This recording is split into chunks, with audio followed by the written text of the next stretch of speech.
بسم اللہ الرحمن الرحیم بسم اللہ الرحمن الرحیم۔ شرلاک ہومز اور باسکرولی کا آتشی کتا۔ مسٹر شرلاک ہومز ناشتے کی میز پر بیٹھے ہوئے تھے۔ وہ عام طور پر صبح تاخیر سے اٹھتے تھے، سوائے ان مواقعوں کے جب وہ رات کو سوتے ہی نہیں تھے، اور ایسے مواقع کثیر تعداد میں تھے۔ میں آتش دان کے سامنے بڑے غالیچے پر کھڑا ہوا اور چھڑی اٹھا لی جو پچھلی رات ہمارا ایک ملاقاتی چھوڑ گیا تھا۔ یہ ایک عمدہ اور بھاری لکڑی کی بنی ہوئی عصا تھی جس کے سرے پر گول مٹھ تھی، کچھ اسی قسم کی جو ناگ لوئر پیننگ لوئر کے نام سے جانی جاتی ہے۔ مٹھ کے عین نیچے تقریباً 1 انچ چوڑا چاندی کا گول چھلا تھا جس پر 1884 کی تاریخ کے ساتھ یہ الفاظ کنندہ تھے: جیمز مورٹیمر MRCS کے لیے ان کے CCH کے دوستوں کی طرف سے۔ یہ بالکل ویسی ہی چھڑی تھی جیسی پرانی وضع کے خاندانی معالج استعمال کرنے کے عادی تھے، پرشکوہ، مضبوط اور ڈھارس بندھانے والی۔ خوب واٹسن، تم نے اس سے کیا اندازہ لگایا؟ ہومز میری طرف پشت کیے ہوئے بیٹھا تھا اور میں اسے اپنے کام کے بارے میں کوئی اشارہ نہیں دیا تھا۔ تمہیں کیسے پتہ چلا کہ میں کیا کر رہا ہوں؟ مجھے یقین ہے کہ تمہارے سر کے پیچھے بھی آنکھیں ہیں۔ کم از کم میرے آگے ایک بہت اچھی طرح پالش کیا ہوا نقرئی کافی کا سیٹ تو ہے، اس نے کہا۔ لیکن مجھے بتاؤ واٹسن، تم نے ہمارے ملاقاتی کی چھڑی کے بارے میں کیا اندازہ لگایا؟ ابھی تک بدقسمتی سے ہم اس سے مل نہ سکے اور اس کے اس دورے یا ملاقات کے بارے میں بھی کوئی رائے قائم نہ کر سکے۔ یہ حادثاتی سوینئر بہت اہمیت اختیار کر گیا ہے۔ میں سننا چاہتا ہوں کہ تم نے اس کی جانچ کرنے کے بعد اس شخص کے بارے میں کیا اندازہ لگایا؟ میرا خیال ہے، میں نے جہاں تک ہو سکتا تھا اپنے ساتھی کے طریقہ کار کو اپناتے ہوئے کہا کہ ڈاکٹر مورٹیمر ایک کامیاب عمر رسیدہ ڈاکٹر اور اتنا معزز ہے کہ اس کے جاننے والے بطور ستائش اسے اس قسم کی نشانی دیتے ہیں۔ بہت خوب، ہومز نے کہا، شاندار۔ میں یہ بھی سوچ رہا ہوں کہ زیادہ امکانات اس کے دیہاتی معالج ہونے کے حق میں ہیں، ایسا معالج جو اپنے مریضوں کو دیکھنے کے لیے زیادہ تر پیدل ہی جاتا ہے۔ ایسا کیوں؟ کیونکہ یہ چھڑی اپنی اصل میں تو بہت خوبصورت ہے، لیکن اس بری طرح سے استعمال کی گئی ہے کہ میں یہ تصور بھی نہیں کر سکتا کہ اسے شہر میں رہنے والا کوئی معالج استعمال کرتا ہوگا۔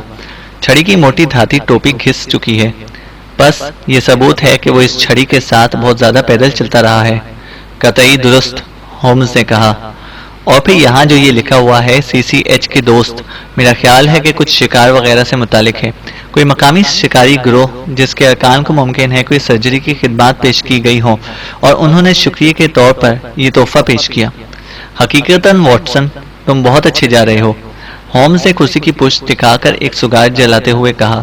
میں یہ کہنے پر مجبور ہوں کہ ان تمام داستانوں میں جہاں تم نے میرے ذاتی حقیر کارناموں کے متعلق بہت خوبی سے بیان کیا ہے، وہیں خود اپنی صلاحیتوں کے بارے میں عادتاً بہت کم اندازہ لگایا ہے۔ شاید یہ اس لیے کہ تم بذات خود ایک روشن ستارہ نہیں ہو، لیکن تم سے روشنی کا انعکاس ہوتا ہے۔ کچھ لوگ فطری ذہین نہیں ہوتے، لیکن اپنی ذہانت کو تحریک دینے کے لیے زبردست صلاحیت رکھتے ہیں۔ میں اعتراف کرتا ہوں میرے پیارے دوست کہ میں تم پر بہت زیادہ انحصار کرتا ہوں۔ اس سے پہلے ہومز نے میرے بارے میں اتنا زیادہ کبھی نہیں کہا تھا، اور مجھے اقرار ہے کہ مجھے ان الفاظ سے گہری مسرت ہوئی، کیونکہ اس نے اکثر اوقات مجھے یا میری ان کوششوں کو جو میں نے اس کے طریقوں کو شہرت دینے کے لیے کی تھی سراہنے میں بے رخی برت کر میرے دل کو ٹھیس پہنچائی تھی۔ مجھے یہ سوچ کر بھی فخر ہو رہا تھا کہ میں اس کے طریقہ کار میں اس حد تک ماہر ہو گیا ہوں کہ انہیں استعمال کر کے میں نے اس کی رضا حاصل کر لی تھی۔ اب اس نے میرے ہاتھ سے چھڑی لے لی اور بغیر کسی حادثے کے چند منٹ اس کی جانچ کی۔ تب کسی قدر دلچسپی سے دیکھتے ہوئے اس نے اپنا سگار بجھایا اور بیت کی چھڑی کو کھڑکی کے پاس لے گیا۔ اس نے دوبارہ اسے مہذب عدسے سے بغور دیکھا۔ دلچسپ اگرچہ کہ ابتدائی ہے، اس نے صوفے پر اپنے پسندیدہ گوشے پر واپس آتے ہوئے کہا۔ اس چھڑی پر یقیناً 1 یا 2 ایسے نشانات ہیں جن کی بنا پر ہم کئی نتائج اخذ کر سکتے ہیں۔ کیا میری نظروں سے کچھ اوجھل رہ گیا؟ میں نے خود کو ذرا سا اہمیت دیتے ہوئے پوچھا۔ مجھے یقین ہے کہ یہاں ایسی کوئی اہم چیز نہیں تھی جسے میں نے نظر انداز کر دیا۔ مجھے ڈر ہے میرے پیارے واٹسن کہ تمہارے بہت سے قیاسات غلط فہمی پر مبنی ہیں۔ جب میں نے کہا کہ تم مجھے تحریک دیتے ہو تو میرا مطلب تھا تکلف برطرف، کہ تمہارے مغالطوں پر غور کرتے ہوئے میں اکثر سچائی تک پہنچ جاتا ہوں. یہ نہیں کہ تم اس معاملے میں بالکل ہی غلط ہو. وہ آدمی یقیناً ایک دیہاتی معالج ہے اور وہ بہت زیادہ پیدل چلتا ہے. تب تو میں درست تھا، صرف اس حد تک، لیکن یہی سب کچھ تھا. نہیں نہیں میرے عزیز واٹسن، سب کچھ نہیں، کسی بھی طرح سب کچھ نہیں.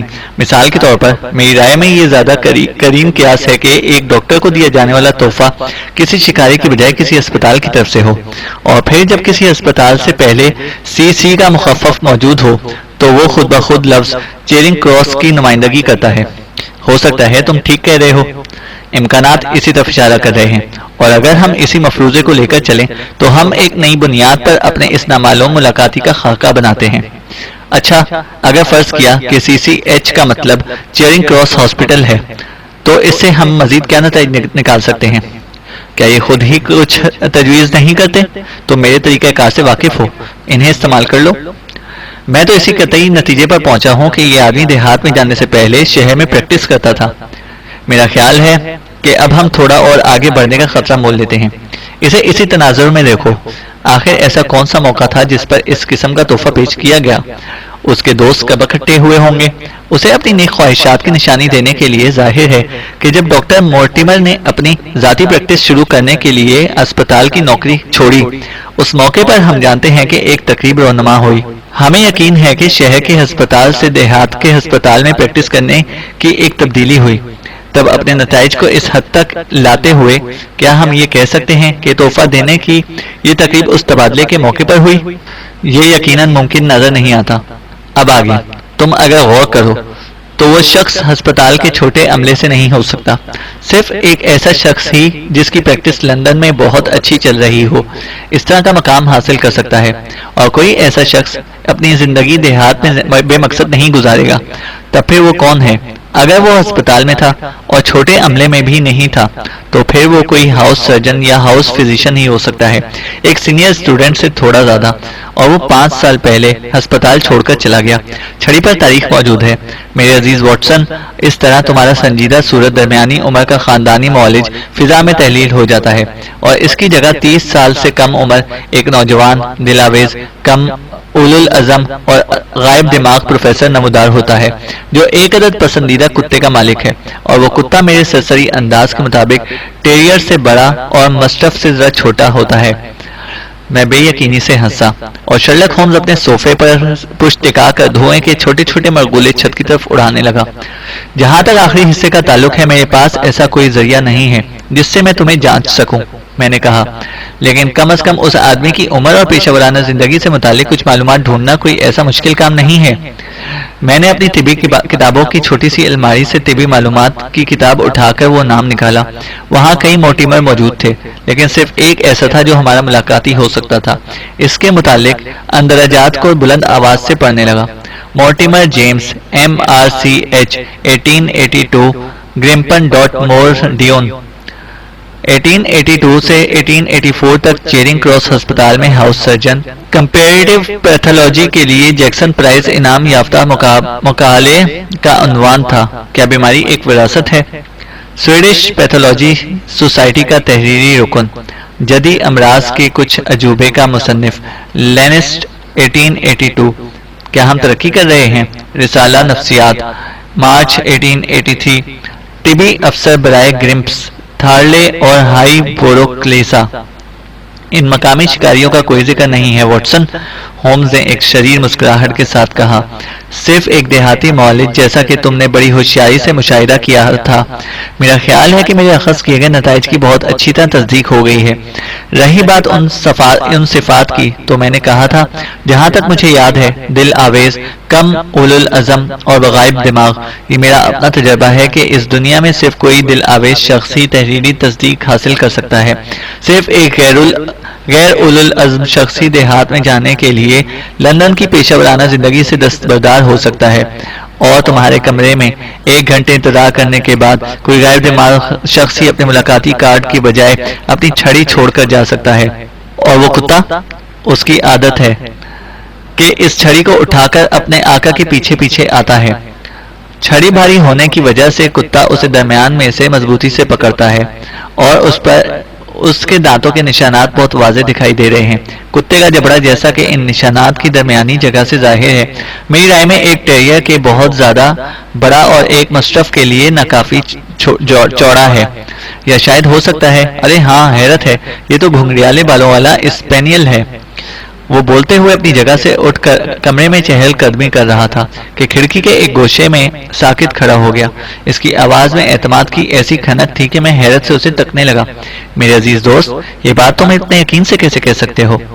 بہت ہی سادہ سی وجہ ہے کہ میں اس وقت اس کتے کو بذات خود اپنی دہلیز پر کھڑا ہوا دیکھ رہا ہوں اور اس کے گلے میں اس کے مالک کا پٹا بھی موجود ہے۔ میں تم سے درخواست کرتا ہوں واٹسن کہ بیٹھے رہو، وہ تمہارا پیشہ ور بھائی ہے اور ہو سکتا ہے کہ تمہاری موجودگی میری مدد کرے، اور اب یہ قسمت کا نہایت ڈرامائی موڑ ہے۔ واٹسن، جب تم اپنی دہلیز پر قدموں کی چاپ سنتے ہو جو تمہاری زندگی میں داخل ہونے والی ہیں، اور تم اس بات سے بے خبر ہو کہ یہ اچھائی کے لیے ہے کہ برائی کے لیے، آخر سائنسی شعبے سے تعلق رکھنے والا شخص ڈاکٹر مورٹیمر جرائم کے ماہر شرلاک ہومز سے کیا پوچھنا چاہتا ہے؟ اندر آ جاؤ۔ میرے لیے ملاقاتی کا حلیہ باعث حیرت تھا، کیونکہ میں ایک خالص دیہاتی معالج کی توقع کر رہا تھا۔ وہ ایک دراز قد، دبلا پتلا اور چونچ جیسی ناک والا شخص تھا۔ اس کی دونوں آنکھیں قریب قریب تھیں، جن کا رنگ گہری سرمئی تھا، اور جو اس کی سنہری فریم والی اینک کے پیچھے پوری آب و تاب سے چمک رہی تھی۔ وہ پیشہ ورانہ مگر کسی قدر بے سلیقہ وضع کے مالک کے لباس میں ملبوس تھا، کیونکہ اس کا فراک کوٹ میلا اور بدرنگ ہو رہا تھا اور اس کی پتلون کی بھی دھجیاں اڑ رہی تھیں۔ اگرچہ کہ وہ ابھی جوان تھا، لیکن اس کی لمبی کمر خمیدہ ہو چکی تھی اور وہ چلتے ہوئے اپنے سر کو قدرے آگے کی طرف جھٹکا دیتا تھا۔ اس کی عام وضاقتہ کسی نیک فطرت نواب کی طرح تھی۔ اندر داخل ہوتے ہی اس کی نظر ہومز کے ہاتھ میں موجود چھڑی پر پڑی اور وہ مسرت سے سرشار اس کی طرف لپکا۔ میں کتنا خوش ہوا ہوں اسے دیکھ کر، وہ بولا۔ مجھے یقین نہیں تھا کہ میں اسے یہاں چھوڑا ہے کہ شپنگ آفس میں دنیا کی کسی قیمت پر بھی اس چھڑی کو نہیں چھوڑ سکتا۔ کوئی تحفہ؟ میں سمجھ گیا، ہومز نے کہا۔ جی ہاں جناب، چیرنگ کراس ہسپتال کی طرف سے، میری شادی کے موقع پر وہاں موجود کچھ دوستوں کی طرف سے۔ جناب یہ تو بہت برا ہوا، ہومز سر ہلاتے ہوئے بولا۔ ڈاکٹر مورٹیمر نے اپنی آنکھیں اینک کے پیچھے حیرت سے جھپکائیں۔ کیوں؟ اس میں برا کیا ہوا؟ صرف اتنا ہی کہ تم نے ہمارے کچھ اندازے درم برم کر دیے۔ تم نے اپنی شادی ہی کہا نا؟ جی ہاں جناب، میں نے شادی کی تو اپنی ہسپتال والی نوکری چھوڑ دی اور اس کے ساتھ ساتھ کنسلٹنٹ پریکٹس کی تمام امیدیں بھی، لیکن اپنا ایک ذاتی گھر بنانے کے لیے یہ سب کرنا ضروری تھا۔ ہاں مزید بتاؤ، آخر ہمارا اندازہ اتنا زیادہ بھی غلط نہیں تھا، ہومز نے کہا۔ اور اب ڈاکٹر جیمز مورٹیمر، مسٹر کہیں جناب، مسٹر، ایک ادنا MRCS اور واضح طور پر ایک حاضر دماغ شخص، سائنسی میدان کا ایک اناڑی سمجھ لیجئے مسٹر ہومز، عظیم نامعلوم سمندروں کے ساحلوں سے سیپیاں چننے والا۔ میں توقع کرتا ہوں کہ آپ مسٹر شرلاک ہومز ہیں جن سے میں مخاطب ہوں، نہ کہ… نہیں، آپ نے صحیح پہچانا، یہ میرے دوست ڈاکٹر واٹسن ہیں۔ مجھے آپ سے مل کر خوشی ہوئی جناب، میں نے آپ کا نام آپ کے اس دوست کے ذکر کے توسط سے سنا ہوا ہے۔ مسٹر ہومز، مجھے آپ میں بہت زیادہ دلچسپی ہے۔ میں بمشکل اتنی زیادہ بیضوی کھوپڑی یا حلقہ چشم کی اوپری ہڈیوں کی ایسی واضح نشو و نما کی توقع کر رہا تھا۔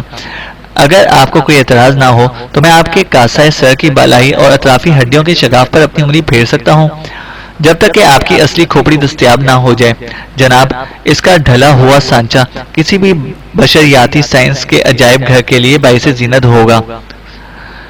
میرا ارادہ ہے کہ آپ کو میرے کلمات سے دکھ پہنچانے کا نہیں ہے، لیکن مجھے اعتراف ہے کہ میں آپ کی کھوپڑی کے حرص میں مبتلا ہو گیا ہوں۔ شرلاک ہومز نے اپنے اس عجیب و غریب ملاقاتی کو ہاتھ کے اشارے سے ایک کرسی پر بیٹھنے کے لیے کہا۔ میں محسوس کر رہا ہوں جناب کہ آپ اپنے پیشہ سے وابستہ نظریات میں اتنے ہی پرجوش اور سرگرم ہیں جتنا کہ میں اپنے کام کے بارے میں، ہومز نے کہا۔ میں آپ کی شہادت کی انگلی دیکھ کر اندازہ لگایا ہے کہ آپ اپنا سگریٹ خود بناتے ہیں۔ اگر آپ چاہیں تو بغیر ہچکچاہٹ اپنا سگریٹ سلگا سکتے ہیں۔ اس شخص نے اپنی جیب سے کاغذ اور تمباکو نکالا اور تمباکو کو کاغذ میں رکھ کر نہایت مشاقی سے مروڑتے ہوئے اپنے لیے ایک سگریٹ تیار کر لی۔ اس کی لمبی کپکپاتی انگلیاں بالکل کسی حشرات الارض کے ہاتھوں کی طرح بے چین اور پھرتیلی تھیں۔ ہومز بالکل خاموش تھا، لیکن مجھے اس کی چھوٹی چھوٹی تیز آنکھوں میں ہمارے متجسس ملاقاتی کے لیے دلچسپی دکھائی دے رہی تھی۔ میرا اندازہ ہے جناب، آخرکار ہومز نے کہا، کہ آپ کا مقصد محض میری کھوپڑی کا معائنہ کرنا نہیں تھا، جس کے لیے آپ گزشتہ رات اور آج صبح دوبارہ مجھے شرف ملاقات بخشنے یہاں تشریف لائے۔ نہیں جناب، بالکل نہیں، اگرچہ کہ میں خوش ہوں کہ مجھے ساتھ ہی ساتھ ایسا کرنے کا موقع بھی ملا۔ مسٹر ہومز، مجھے اچانک ایک بہت شدید اور غیر معمولی مسئلے سے دوچار ہونا پڑا، اور چونکہ مجھے احساس ہے کہ میں ایک غیر فعال اور غیر اقتصابی شخص ہوں، اس لیے میں مدد مانگنے کے لیے آپ کے پاس آیا ہوں۔ میں سمجھتا ہوں کہ آپ یورپ کے دوسرے بڑے ماہر ہیں۔ بے شک جناب، کیا میں یہ پوچھنے کی جسارت کر سکتا ہوں کہ نمبر 1 پر کون ہے؟ ہومز نے ذرا تلخ لہجے میں پوچھا۔ کسی بھی سائنسی سوچ رکھنے والے شخص کے لیے بلا کم وقاص موسیو برٹیلن کا کام ہمیشہ بہت پرکشش رہتا ہے۔ تب یہ بہتر نہیں تھا کہ آپ ان سے رجوع کرتے؟ میں نے کہا نا جناب، کسی سائنسی سوچ رکھنے والے کے لیے، لیکن جہاں تک عملی معاملات کے ماہر ہونے کا تعلق ہے، یہ تسلیم کیا جاتا ہے کہ آپ اس میدان کے واحد کھلاڑی ہیں۔ مجھے یقین ہے کہ میں غیر ارادی طور پر اس کا مرتکب نہیں ہوا کہ تھوڑا بہت، ہومز نے قطع کلامی کرتے ہوئے کہا۔ میرا خیال ہے ڈاکٹر مورٹیمر، یہ بہتر ہوگا کہ آپ اب کسی مزید دشواری کے مجھے صاف صاف بتائیں کہ جس سلسلے میں آپ کو میری مدد درکار ہے، اس مسئلے کی نوعیت کیا ہے۔